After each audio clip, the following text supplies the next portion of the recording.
And I had made the assumption that this course is going to be under, or theoretically, this module would be under the Nursing 300 class. So I did some research on that. I also reached out to the nursing department again, and I actually heard back from Ingrid, and she helped me by giving me understanding of what types of simulation and practical skill application assignments are applied online. And she also gave me some insights on the type of learner that would be in the grad program. But really quickly, I'm going to show you the needs analysis. This is what I was talking about in terms of making notes from my voice to speech dictation. From these last few interviews, I've acquired some notes, and then I had AI organize my voice to text and group things together. And so I've noted some of the more important things, like there could be up to 150 students per course, some specific things relating to the technology or the success requirements. And when I was doing some research, I was able to see like what type of accreditation, things that were important. So after I do my needs analysis or get an idea, I like to create user personas. So I made 2 user personas. This first one here, Sarah, she is 19. She is she lives in West Hartford. She lives on campus. She is a part-time pharmacy tech, and this is more of a traditional Quinnipiac nursing student undergrad. She has a very clear goal. She's very ambitious, and she really is here to get her work done. I have a persona B. Now this is Gabriel. He is 25. He's a part of the accelerated nursing program. He is making a career change. He started out with a bachelor's degree in hospitality management, and he is living in Meriden, and he commutes to school. So I tried to have 2 different types of personas for people who would be in this course. So with all that information combined, I started out by making learning objectives that related to infection prevention protocols, explain the principles, demonstrate, apply. And with Ingrid's input, one of the key things was that they need to show. And so on an online course, it would be easy to have them record a video. And so I had created this matrix I went through and identified some learning objectives. And then I knew what types of content I wanted to, or what types of assessments I wanted to include. I knew that for the accreditation standards, I wanted to have a quiz that was auto-graded and could be used to show their mastery. And then that auto-grading would help alleviate that for the instructor. I wanted to have a knowledge check where they could practice or talk or communicate with their peers. So there's a discussion post in there for that. That one's not graded. And then I have an assignment, which is what we just talked about, the video-based assignment, where they get to practice and demonstrate that they've learned the skill or acquired the skill. And there is a little bit more of an engaging aspect because you're creating a video and looking at your peers' video. And so with those 3 core assessments in place, I asked AI to help me create like a content matrix or assessment matrix where for each learning objective, I could apply a variety of different versions of these assignments or assessments, and then different content types. So I knew I wanted to have video and infographics, and I want all these materials to be accessible and online primarily. I'm positive they're going to have to buy some books and things like that for the course, but I tried to use things that were free or easily available and evergreen content. Once that was completed, I then asked AI to source credible resources for each of these learning objectives and the types of things that I wanted to focus on, and then relate it to how it could be used in the module. And so I went through and did all that. And then afterwards, I had it extrapolate and build out for me. But I was like, okay, well, they need to have something that is structured, that is going to be like a true indicator for metrics reasons. And so then I asked it, like, what's the minimum number of questions that I can have, and make sure that it aligns with the learning objectives that I have established.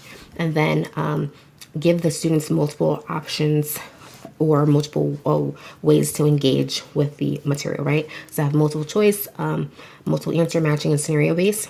When I actually finished the quiz, I think I only used multiple choice, true or false, and then matching here, but that's always something that's as well. And so for accessibility, I gave them 2 attempts because I know that it has to be an accredited item.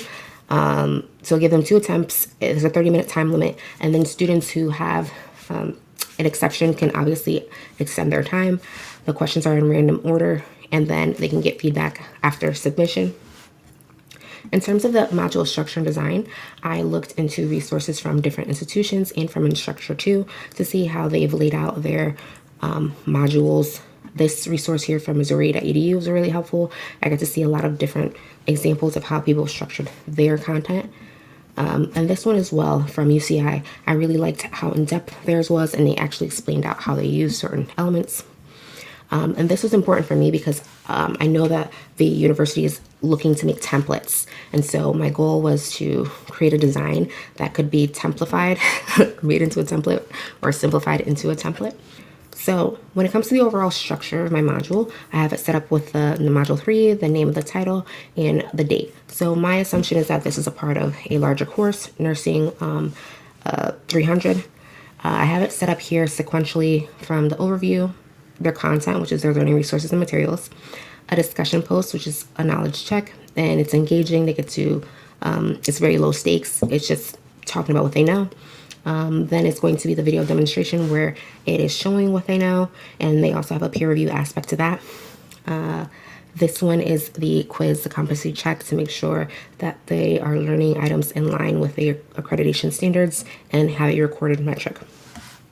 I also set it up this way so that it's easy for students to find and reference by having the module number and then what item it is, because sometimes they might not pay attention to that icon here or read anything else, but at least up front they know what the item is that they're clicking on.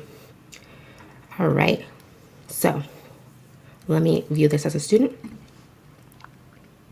Once they log into the module here, they will see this heading. This link goes back to the modules list so they can just see all the content again. It will show all the modules, but at least they will be able to find where they are based on the titles. This here is a placeholder. It could be either an image or a video depending on what the instructor has set up for the course, but it's a module overview, explains what they're going to learn. Then it lists all the different learning objectives. And then for the learning activities, I also organize them in a specific way. So the pre-class preparation is with the assumption that this could be a hybrid course or a fully flipped classroom where students are expected to research or do all their readings before heading into class. Then we have the knowledge checks here, which are low stakes, interesting games or fun scenarios. And then it gives them the due dates for these items as well. There's a button that links them to these two sections so they can go directly to them as well. Lastly, their assignments and their quizzes. Again, it explains what it is. It links directly to it. It gives the due date. At the end, there's a module checklist that, again, once walks the students through exactly what they need to complete in order to finish the module. And then lastly, there is any additional support resources if the student needed them. So the next page the student gets to is the learning resources and materials. So I've tried to organize it where the important stuff is up at the top. So we have our core guidelines, reference guides here. These are mostly like PDFs or infographics. And then I have some skill development and practice, and that's how I group things out. So the essential foundational things, some practice and play things, and then additional supplemental information. So here we have some videos from the WHO and then Mount Sinai. And then we have the interactive learning example that I shared from the CDC. And then down here we have some tools that the students can practice using themselves. And then we also have some real world scenarios and case studies for them to read. And these case studies will be the basis of their discussion posts. With the discussion post, the students will see the prompt. They'll also have the instructions on what to do and when they need to submit it by. If I was to actually create a course, I would show them an example response here. The student gets the overview assignment page here, and it's either a video or a photo with the information, the due date, a summary. It lists the instructions down here. And then there's a grading rubric for visual for the students that they could see. And then the rubric is also included in Canvas so that it makes it a little bit easier for the instructor to grade. And with this assignment, I try to set it up where it could be graded with the speed grader. The students will be providing peer feedback, and then the instructor can go through and watch the videos and then quickly input the grades for that. And then lastly, the students will get to the module competency quiz. I tried to keep it in line with accreditation standards, but I'm not too familiar on them exactly, so they may not 100% align with what they're supposed to be. but I tried to give them as much information as possible. There's 12 multiple choice, true, false, or matching questions. And then I have it set up where they get 2 attempts again for that accessibility portion.